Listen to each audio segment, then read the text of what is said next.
Welcome to the only daily podcast focusing on compliance news of the day. Each morning, start your day with a cup of coffee and Tom Fox, the voice of compliance, to hear about 4 of the top compliance, corruption, or leadership stories you will need to start your day. The Daily Compliance News is a production of the Compliance Podcast Network. May 2, 2020, the Would You Ever Buy BlueBell Again edition. And we'll start with that story because as a Texan, this is as sad a story as you can get and really roils the blood, which is the ex-CEO of BlueBell Ice Cream was charged in a conspiracy to cover up the listeria outbreak. The company yesterday pled guilty and agreed to pay more than $19 million in fines related to the 2015 listeria outbreak in BlueBell plants. In addition to the company's plea agreement, prosecutors charged that the former CEO Paul Krause directed a scheme to cover up the discovery that some of the company's products had tested for listeria, and directed employees to stop testing even after lab samples had been sent to the company testing positive. The Krause did not order the recall of products, despite BlueBell filing a report to federal regulators saying that it was recalling them as quickly as possible and that he allowed products to be sold even after tests had come up for positive. So if you're listening to this in the great state of Texas, you know how sad this is, but frankly, if a corporate culture is that broken and that toxic and leading to the deaths of people, it's not something that you should support going forward.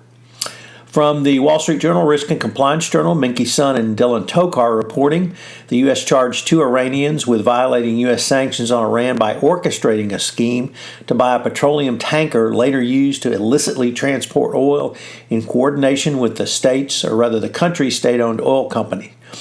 The allegations are that 2 people whose name I cannot pronounce and therefore will not butcher them on air used front companies to launder money into the U.S. for the purchase of the tanker in a plot involving several sanctioned Iranian entities, including the Iranian Revolutionary Guards and the Iranian National Oil Company.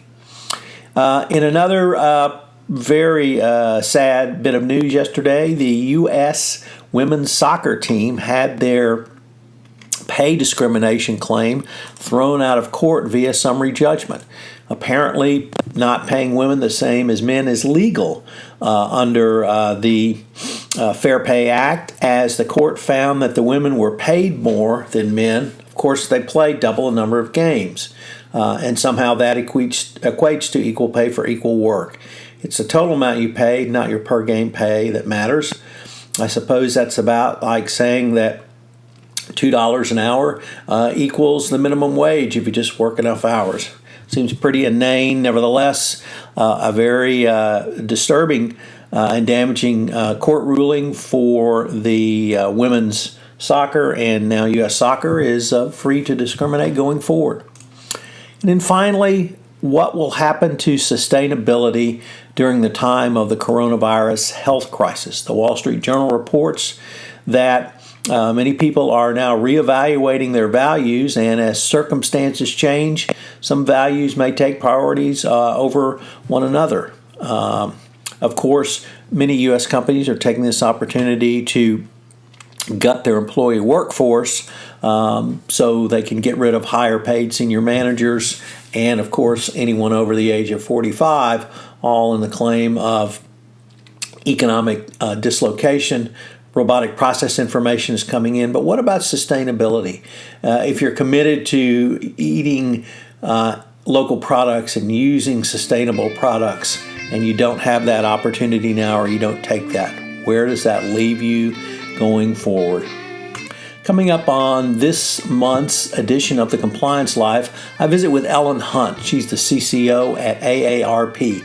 We're going to have 4 episodes on Ellen's journey up to the CCO chair and beyond. The Daily Compliance News is a production of the Compliance Podcast Network and a proud member of C-Suite Radio. I hope you'll join me again tomorrow.